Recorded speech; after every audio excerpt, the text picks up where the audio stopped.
রাহমাতুল্লাহি ওয়া বারাকাতুহু। আপনারা সবাই কেমন আছেন? আল্লাহ আমাদের প্রত্যেককে ভালো রেখেছেন, এর জন্য পড়ি আলহামদুলিল্লাহ। অনেক ইচ্ছা ছিল আমাদের ঈদগাহে নামাজ পড়ার, কিন্তু সবই কার ইচ্ছা? এর ভিতরে কল্যাণ নেই তো আছে। আল্লাহ তার বান্দাদের জন্য কখনোই কি মন্দ কিছু করেন না, ভালো কিছু করেন, কল্যাণের জন্য করেন। আমরা প্রত্যেকটা কাজকে পজিটিভ নেব, নেগেটিভ ভাবে দেখবো না। আউযু বিল্লাহি মিনাশ শাইতানির রাজীম। বিসমিল্লাহির রহমানির রহিম।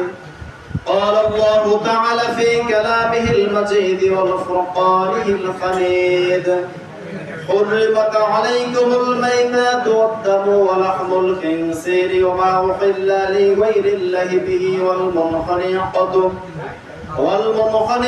والموقوذة والمتردية والنطيحة وما أكل السبع إلا ما ذكيتم وما جبح على النصب وأن تستقسموا بالأزلام سورة الله العظيم।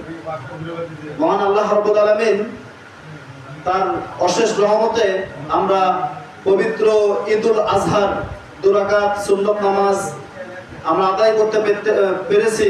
এজন্য আমরা একবার মহান রবের দরবারে শুকরিয়া আদায় করছি আলহামদুলিল্লাহ।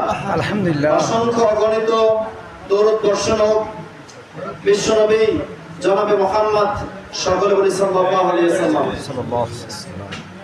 আজকে আমি অল্প কিছু কথা বলে ইনশাআল্লাহ শেষ করে দেব, কারণ আমাদের সামনে একটা মুহূর্ত অপেক্ষা করছে, কোরবানির মুহূর্ত।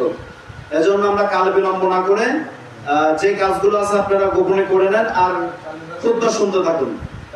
খেয়াল করুন, কোরবানি হচ্ছে আল্লাহ রাব্বুল আলামিনের একটি ওয়াজিব বিধান। কি বিধান বলেন? ওয়াজিব বিধান। আল্লাহ রাব্বুল আলামিন বলেন ফাসাল্লি লিরাব্বিকা ওয়ানহার, তোমরা আল্লাহর নামে কোরবানি করো। কার নামে কোরবানি করতে হবে? আপনার আমার প্রত্যেকটা কাজ হবে একজনকে সন্তুষ্ট করার জন্য। তিনি কে বলেন? আল্লাহ। এই জন্য কোরবানি হবে আল্লাহকে সন্তুষ্টের জন্য।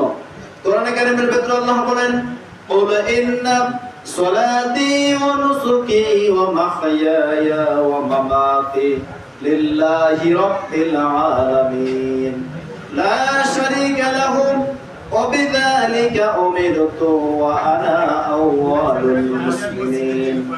নিশ্চয় আমার নামাজ, আমার যাকাত, আমার কোরবানি, আমার প্রত্যেকটা ইবাদত একমাত্র আল্লাহকে সন্তুষ্ট করার জন্য। তাহলে আমরা কোরবানি করব কার উদ্দেশ্যে? নামাজ পড়ব কাকে?